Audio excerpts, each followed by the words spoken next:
learned to deal with that uncertainty though?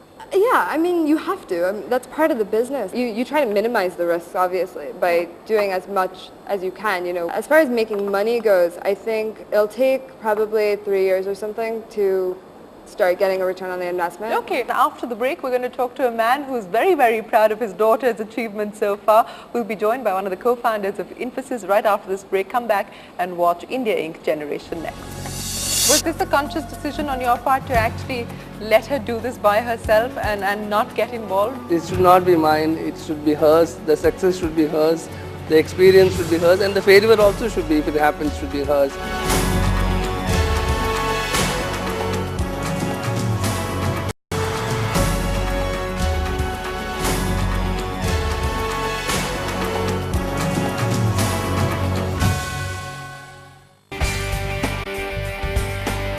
SD Shibulal is one of the founding pillars of the $27 billion Infosys, a company that has inspired millions of middle-class entrepreneurs. Along with Infosys' other 6 co-founders, Shibulal takes pride in separating the professional from personal and not allowing Infosys to be run like a family business. A doting father and a frequent visitor to Caperberry, Shibulal has left Shruti to find her own way, make her own mistakes and learn her own lessons. Thanks for joining us, sir. Well, she's all of 24. She's actually got this restaurant up and running in Bangalore, on the verge of starting a second one. How impressed are you, and did you actually see this coming? I didn't see it coming, but it's extremely impressive and I'm extremely proud of her. It's very rare for parents to, if I look at my parents, unfortunately they passed away before before Infosys became successful.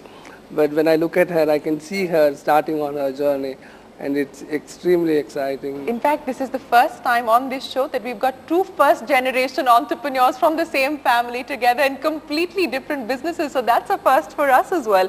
But while she was actually growing up, and I know Infosys has this code of conduct where you don't treat the business as a family business, and so people like you and Nandan and Mr. Murthy haven't really encouraged other family members to be a part of the organization. What was the brief in that sense to your kids in terms of how they should deal with the Infosys ecosystem? I think there is a clear distance maintained between the professional and the personal life.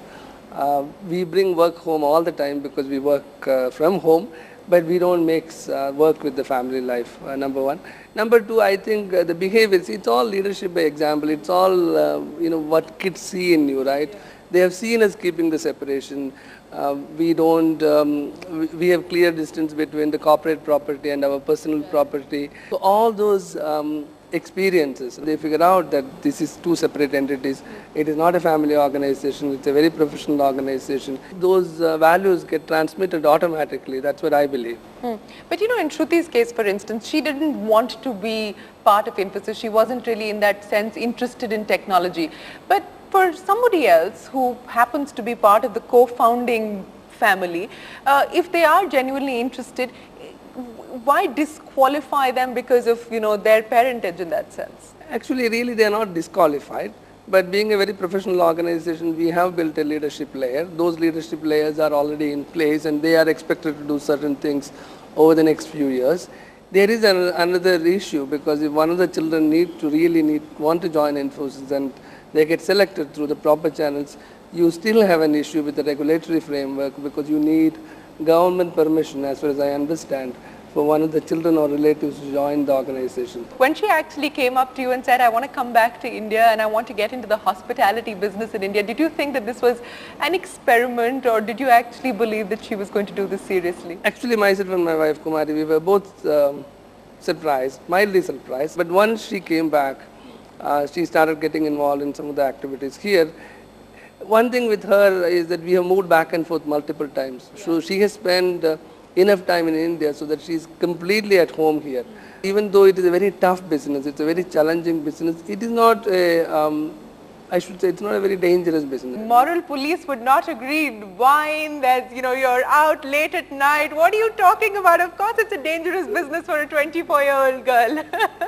So, once you're a parent, you're always a parent. So I worry about those things. Do you still call her every night to check on what time she's coming home or any? She's making a face, she does, right? How often do those calls happen? We have a 3-hour rule. So if he calls me and say I don't pick up the phone, I'm out with a guest or whatever, I have to call back within 3 hours. If not, he notifies the whole world. So this 3-hour rule stands, is it? Okay. But, as I started off by asking Shruti, the Infosys story really in India was for the first time that people without a corporate family legacy could actually go out there and build a successful company in spite of government problems, in spite of various stumbling blocks. You actually gave this country and the middle class in this country the power in hope and the power to actually believe that dreams can come true. Do you think that has really impacted the manner in which she's sort of brought herself up in that sense? I think the Infosys values and philosophies has played a very important role in her life, one way or other, because our values and our beliefs transcend the organization and our life. You cannot have one set of values in your life and another set of values at work. I don't believe in that. And she has seen it through her last 24 years. She has intuitively taken in a lot of those things. Now, the challenges which she faces is very different than what we face, right? We came up in a world where the regulatory framework was very different. It was a license Raj, forex regulations, you name it. She lives in a world of tremendous speed. And the opportunities come up and down in no time. So the foundations are there, but the challenges are very different. So she has to create her own path. She has some. So what did you actually tell her when she started on day one of the restaurant launching? What did you actually tell her? Because I would imagine that you gave her a sense of what it was going to be for her to actually be part of the entrepreneurial landscape in India. Be prepared for the marathon. It is not a sprint.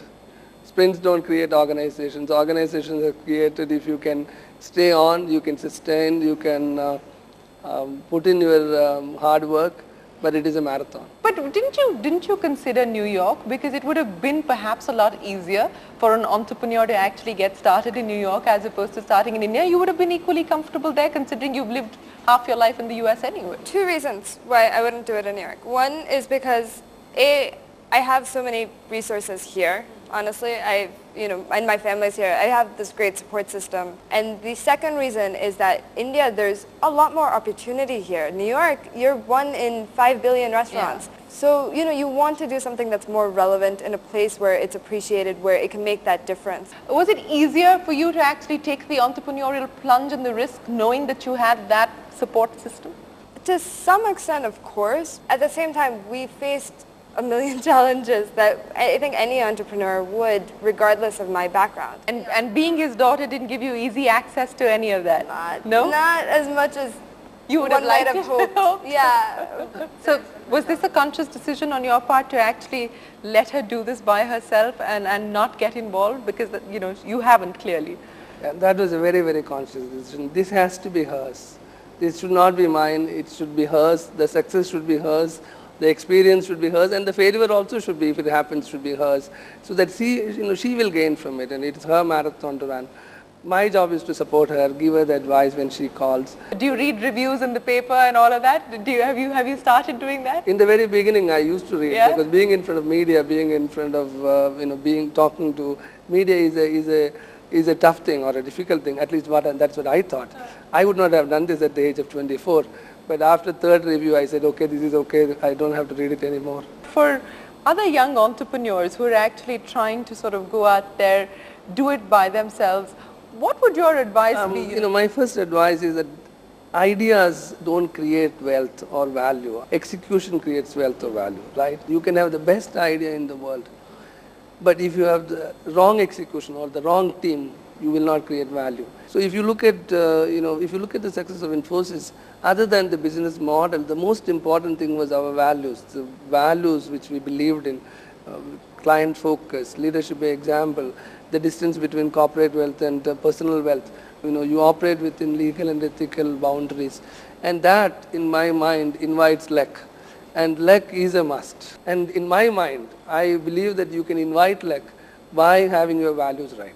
All right, so we wish you the very best of luck, Shruti, and we hope that all your dreams as far as the hospitality business in India and abroad are concerned do come true. Thank you very much for joining us and inspiring more entrepreneurs in India. It's been a pleasure to have you both on the show. On that note, it's time for us to wrap up this episode of India